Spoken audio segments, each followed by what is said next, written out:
It's National Wheaties Week.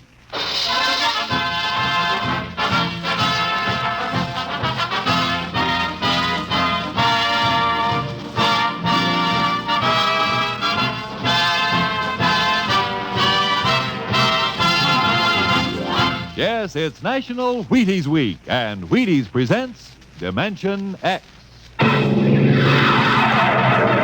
Transcribed on stage tonight, Dimension X, another in the Wheaties big parade of exciting half-hour presentations. It's National Wheaties Week. And here's the forecast for tomorrow morning. Bright and cheerful with occasional smiles, followed by a good morning all morning long. You think I'm kidding? No, sir. You can have a better morning around your house tomorrow if you start it off with a good breakfast, including, I hope, a bowl of Wheaties with milk and fruit. Nourishment? Say, Wheaties have it to give. To you, right here in National Wheaties Week. There's a whole kernel of wheat in every Wheaties flake. Talk about vitamins and minerals and protein. They're yours in Wheaties. All you have to do is get them, those Wheaties, at your nearest store. Get them and try them once this week. For me. For you. Try them once and see for yourself how Wheaties at 7 can help at 11. Ready? Let's go. It's National Wheaties Week.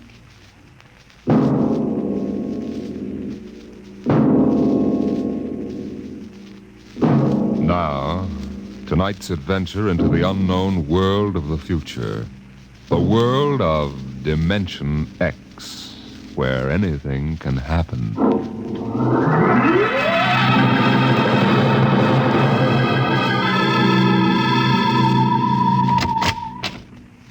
You are Mr. Sid Ryan? The same. My name is Lucia. I'm a Martian. Pleased to meet you, Mr. What was that again? A Martian. A Martian, eh? As in Orson Welles? Precisely. I'm a Rotarian myself. Sit down. Thank you. And now that we've had our little joke, Mr. Lucia, what can Publicity Associates do for you?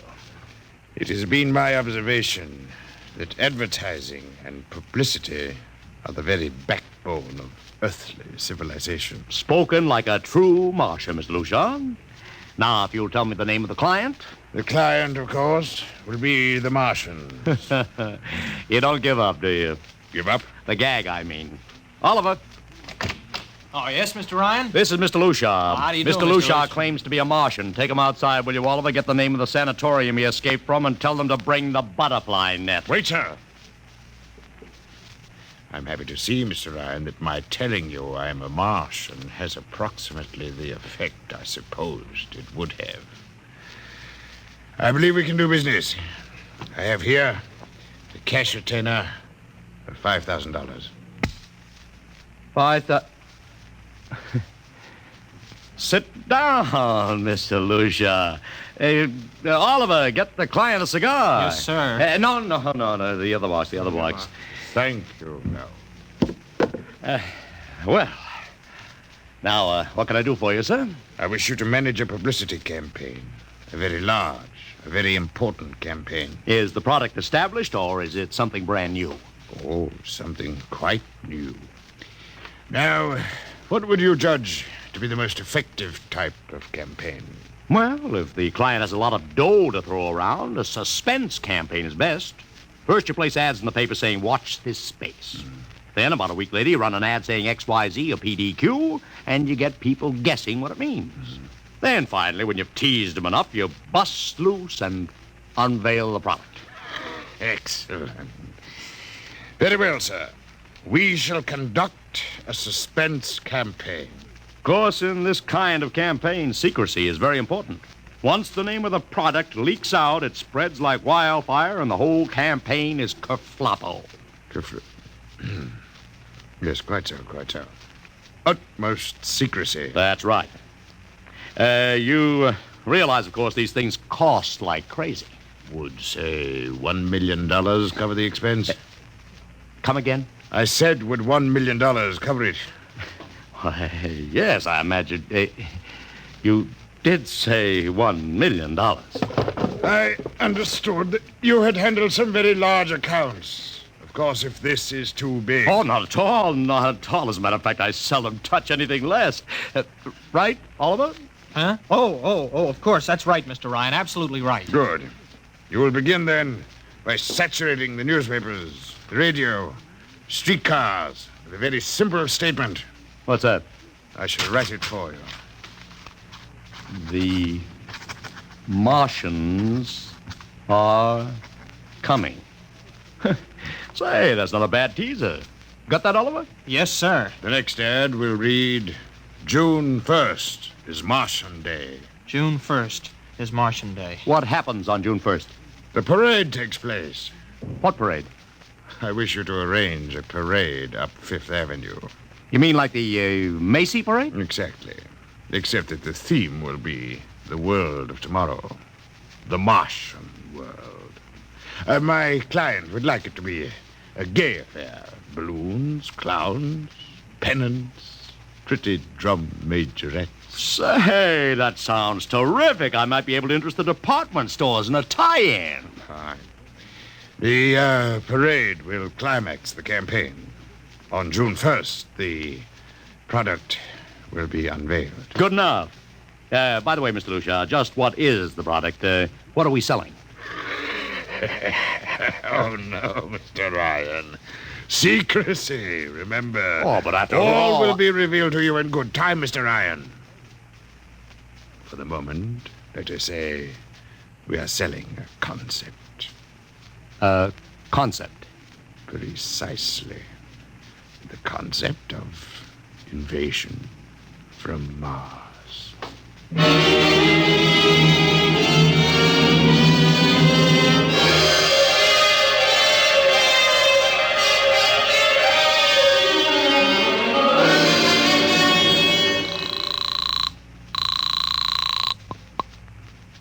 Benny Marcus, please. This is Benny. Benny, this is Sid Ryan over at Publicity Associates. Listen, Benny, how you fixed for midgets? I got midgets. Fine. I need 40 midgets for a parade. 40. June 1st.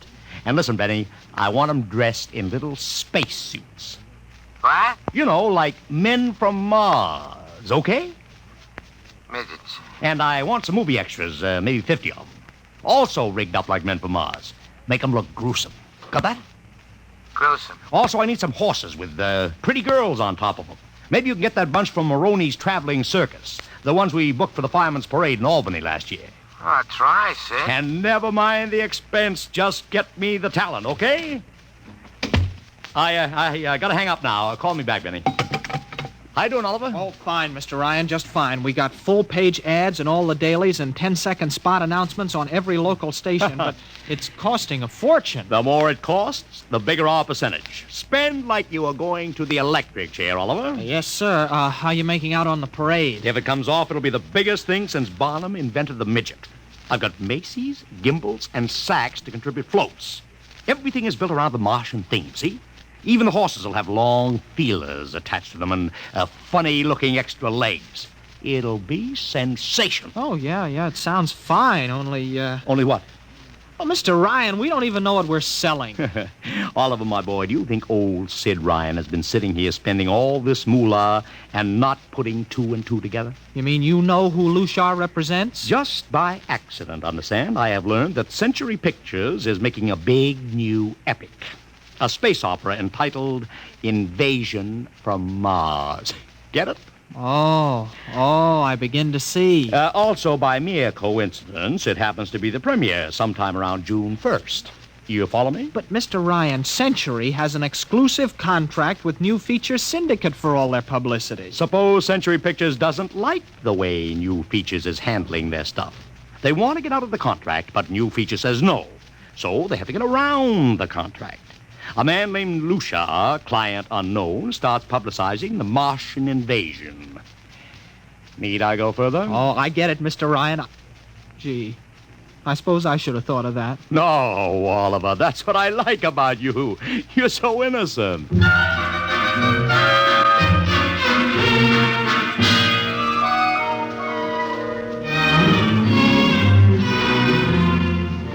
Let me talk to Commissioner Patrick, please. Sid Ryan. Hello? Commish, Sid Ryan. Oh, it's you. Well, what is it this time? If you want to drop a man off the Empire State Building into a teacup full of water, the answer is no. Also, we are not arresting any fan dancers. You know I don't handle fan dances. I want a permit for a parade, June 1st, 5th Avenue. It's a Sunday. There's no traffic. Oh, come now. Look, Ryan. Macy's gets a permit. Gimbel's gets a permit. The American Legion gets a permit. The Sons of Erin march every time Morton Downey sings The Wearing of the Green. Don't give me a hard time, Patrick. This is too big. Come on I have now. the 5th Avenue Merchants Association behind me. Okay, Ryan. Fill out the forms. I'll pass them along to the license commissioner. That's my boy. Oh, by the way, what's the occasion? Oh, don't you read the papers, Patrick? June 1st is Martian Day.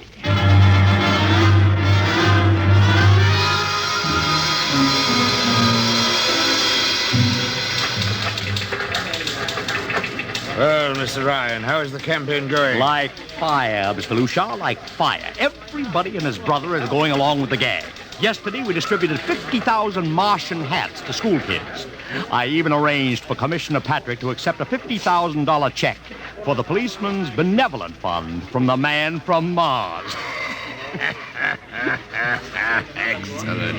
I understand Century Pictures spent over $1 million making that space opera. I beg pardon? Oh, come, Mr. Lucia. Sid Ryan wasn't born yesterday, you know. I know who our client is, even if you don't admit it. You do? Always thinking that's me. Well, as long as you know, let's keep it to ourselves, shall we, Mr. Ryan? As you once remarked, when these things leak out, it destroys the surprise and ruins the effectiveness of the campaign.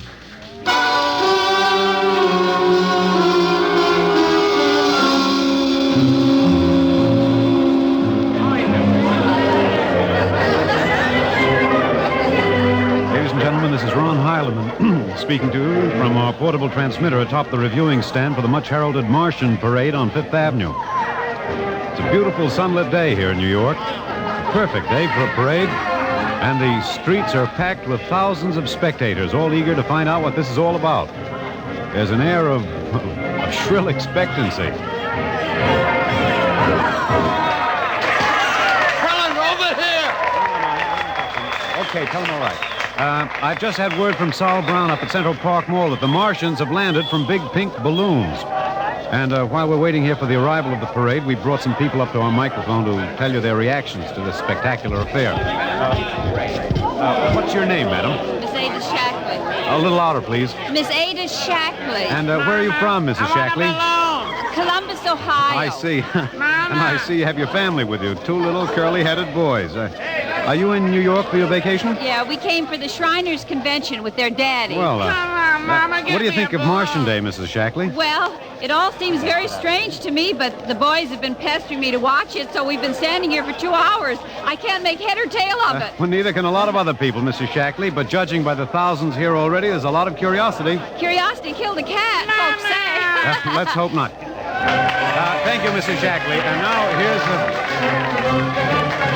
here they come, ladies and gentlemen. The first units of the big Martian parade swinging down Fifth Avenue with fanfare, colored streamers, music, confetti, floats, all the trappings of a Mardi Gras. Let's listen to the band for a minute.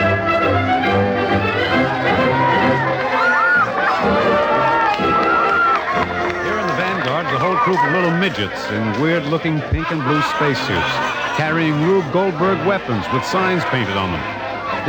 I can read one which says Atomic Blaster. Another has a placard reading, We're Martian through Georgia. And here come the clowns, laughing and falling all over each other. They're giving free sugar candy to the kids along the way. Yes, ladies and gentlemen, this is a happy, laughing crowd along Fifth Avenue today. A true reflection of the great sense of humor and good nature that makes America the place it is. Why, only... What's that? What's this? The crowd's murmuring now. They've fallen somewhat silent. There's something coming. I'll try to get it for you. What? Ladies and gentlemen, here comes the Martian contingent. This is promised as the climax of the show. And now a great hush has fallen over the crowd. It's quite a sight to see these thousands of people standing here expectantly, hearing only the great regular sigh of their mass breathing. Now here they come, ladies and gentlemen, the Martians. marching in booted, helmeted ranks, row after row of them. This is an impressive sight, ladies and gentlemen, and a rather serious contrast to the rest of the joyous slapstick parade we've been witnessing up until now. There are perhaps 200 tall, broad-chested men dressed in metallic gray spacesuits with thick glass visors drawn across their faces. Each one's holding an ominous-looking ray gun at the ready position. They're marching in absolute silence, keeping step perfectly, as though some mute, unspoken command were marking time for them. Even the children are awed by the unexpected, warlike realism of the Martian Legion. And now the first ranks of the Martians move past us down Fifth Avenue toward the reviewing stands at the square. No one moves. There. A woman, ladies and gentlemen, just dashed out into the street. For what reason, I don't know. She just slipped through the police cordon somehow. They're after her now, but she's already reached the ranks of the marchers, and she's trying to lift the visor of one of the Martian spacesuits. Wait. She's fallen. She screamed and then fell forward in a dead faint. The Martian column keeps right on coming. Unless they break ranks, they're going to trample her. No. The policemen have got her now. They're dragging her away, out of the way. Trying to revive her now. What's that? All sorts of rumors have begun filtering back through the crowd. Some are even whispering that the woman's dead. We don't know yet, but whatever's happened, the incident seems to have cast a slight shadow over the mood of the crowd. The carefree holiday air seems to have vanished. The crowd's stirring uneasily, a little disturbed at what we've just seen. Nothing to be alarmed at, however. It just seems a shame that anything like this should happen to spoil our enjoyment of the Martian parade.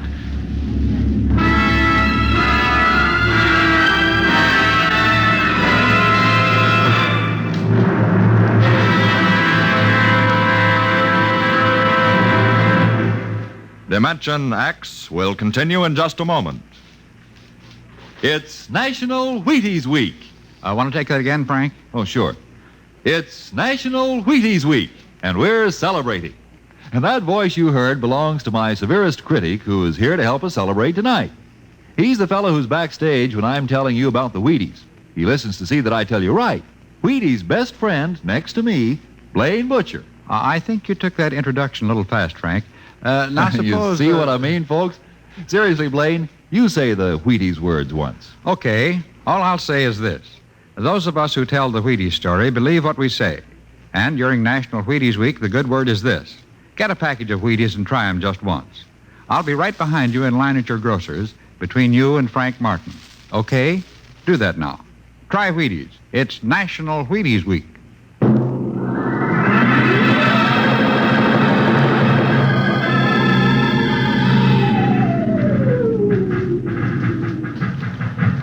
Mr. Ryan, did you see that? A woman fainted. She ran out into the street to get a close look at the Martians, then she screamed and fainted dead away. I'm well aware of that, Oliver, since I paid her $50 to do it. What? The dramatic moment, Oliver. The stock and trade of the good publicity man. Relax. Holy smokes, you sure think of everything. For my share of this deal, roughly $100,000, I can afford to think of everything. Shut the window. Oh, okay, but don't you want to see the finish? We'll go down to the reviewing stand for the finish. Right now, I want to make a phone call. By the way, where's Lucia? I haven't seen him. Well, close the window, Oliver. Well, okay, Mr. Ryan.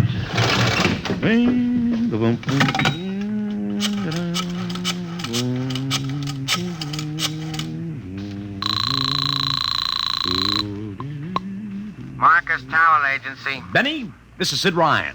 Oh, say, listen, Sid, I was going to call you. I'm awful sorry about those Martians. What do you mean, sorry? They're terrific. No, don't joke, Sid. I mean it. Well, I mean it, too. They're great.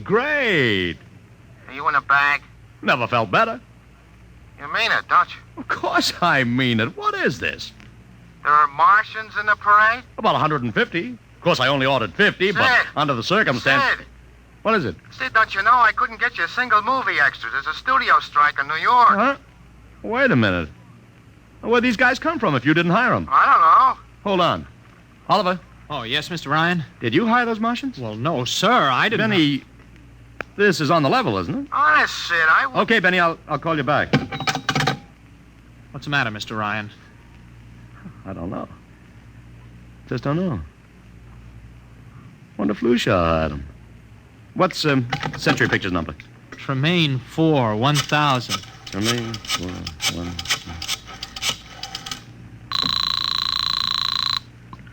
Century Pictures, the studio of the stars. Give me Marty Sanford, your publicity director. One moment, please.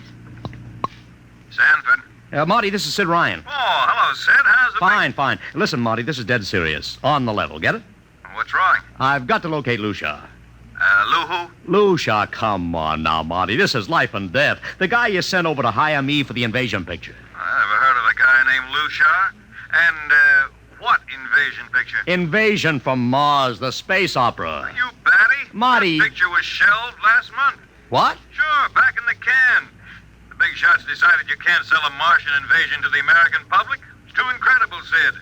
Who'd ever believe it could really happen? Of all the crazy... Mother in heaven. What is it, Mr. Ryan? You look terrible. It's too fantastic. Mr. Ryan, is something wrong? Open that window. I want another look at those Martians.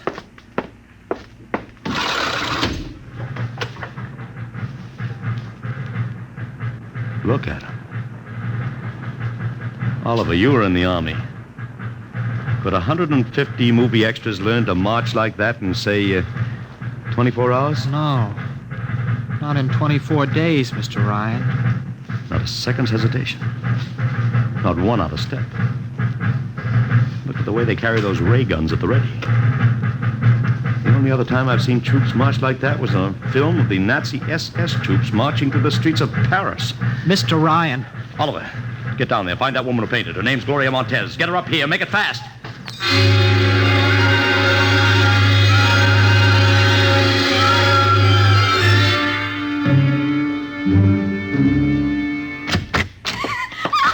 Yes, Mr. Ryan. I can't get much sense out of her. Stay away from me. Okay, Gloria. You can cut out the act and relax. It's me, Sid Ryan. You're a Martian. Gloria, settle You're wearing down. a mask. Baby, it's me, Sid. It's awful. It's all big green eyes and those feelings like a catfish. Baby, snap out of it.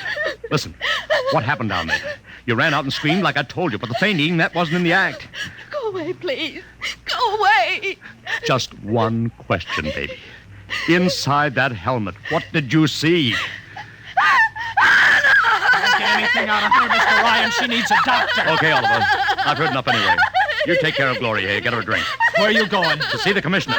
You gotta stop this parade before things begin to happen.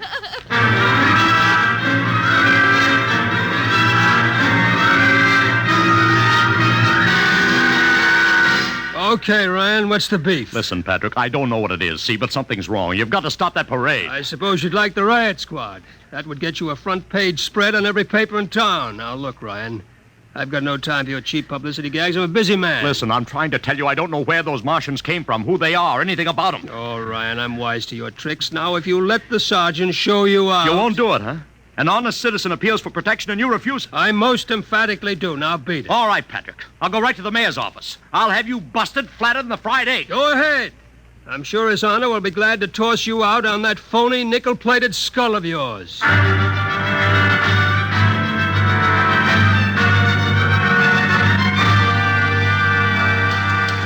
You heard me, Ryan. You can't see the mayor. Adolf, please. This isn't a gag. I don't want publicity. All I want to do is maybe prevent something horrible from happening. In case you don't know it, wise guy, something horrible's already happening. A couple of hundred little kids are in the hospital with ptomaine poisoning from that phony Martian candy you passed out. What? Or didn't you know? I didn't. We've got to stop that parade. Sure, you'd like nothing better than start a panic now. Maybe a few hundred people get trampled to death. Think of the newspaper space. That'd get you and your phony product. I won't stand for this, Adolf. This may be a matter of life and death. Don't get out of here quick. It'll be your death. Go on, beat it. Get out. You and your publicity stunts make me sick to my stomach.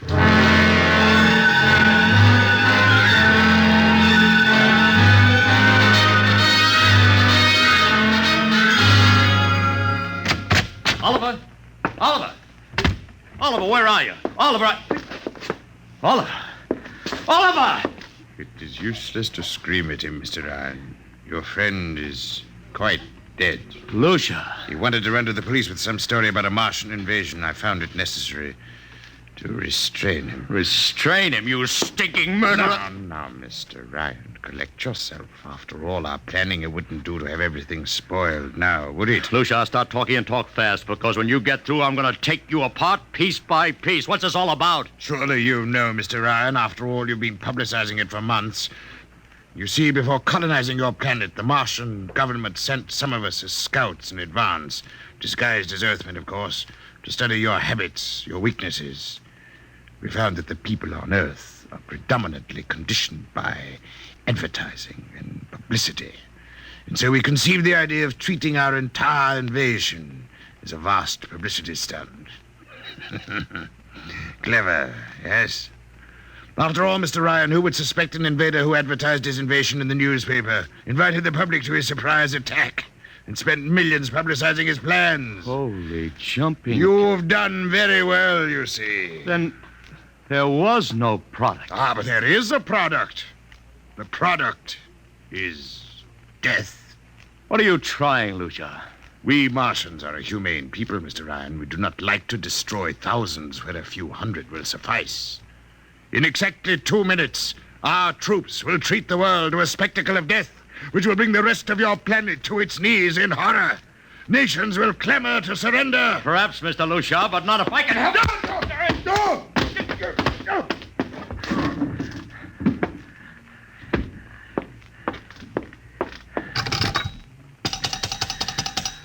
Yes, please? Operator, this is Mr. Ryan. Get me the field telephone on the reviewing stand of the Martian Day Parade. Hurry. Anyone in particular? Just hurry. Reviewing stand. Hello? Get me Commissioner Patrick. Hello? Hello. You have to talk louder. I want Commissioner Patrick. Patrick! Wait a minute. Things are quieting down. Hey, wait a minute. What was that you wanted? This is Ryan. I have to talk to the commissioner. It's a matter of life and death. Oh, you can't talk to him now. The chief Martian is presenting the PBA check to him. The Martians are going to fire a salute. Listen, you gotta stop him. What? Stop him! I'm sorry, Mr. Ryan. I can't hear You idiot! The worst is going!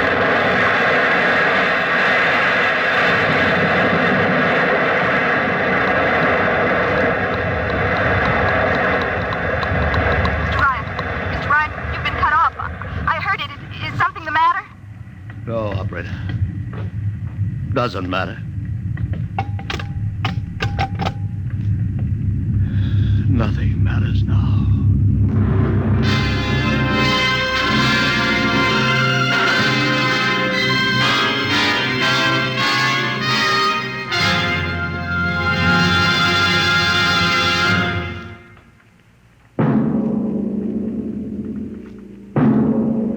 Tonight, Dimension X has transcribed The Parade, an original radio drama written by George Lefferts. Featured in the cast were Joseph Curtin as Ryan, Barry Kroger as Lushar, and Alexander Skirby as Ron Heilman. Your narrator was Norman Rose. Music by Albert Berman. Engineer Bill Chambers. Dimension X is produced by Van Woodward and directed by Edward King. In a moment, we'll tell you about next week's show. And now, here is your Wheaties man, Frank Martin. It's National Wheaties Week. Have you had them today? Had your Wheaties? It's National Wheaties Week, the time of the year to buy Wheaties and try them at least once, for goodness sake. Because once you sit down to a bowl of Wheaties with milk and the fruit of your choice, I don't worry about you. Nope, I know there's a whole kernel of wheat in every Wheaties flake, and that's good. Besides, I know that starting a better breakfast with Wheaties can help you feel better, look better, and work better all morning. But honest now, you have to do your part before Wheaties can do theirs. Sure, buy Wheaties. That's what you have to do. That's what I have to do. Buy them and see how Wheaties at 7 can help at 11. And a happy National Wheaties Week to you.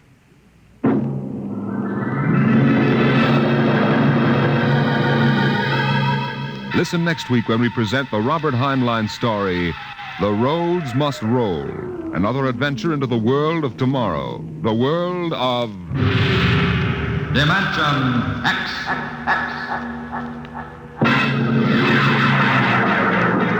And this is the Wheaties man, Frank Martin, inviting you to listen Saturday, that's tomorrow night, to Joel McRae in Tales of the Texas Rangers on the Wheaties Big Parade. See you then. And remember, it's National Wheaties Week. Swing your partners right and left. It's National Wheaties Week. Come on, everybody, to the Wheaties party. Eat a lot of Wheaties like the champions do. Dance together, cheek to cheek. This is National Wheaties Week. Eat a lot of Wheaties like the champions do. Wheaties, a breakfast of champions.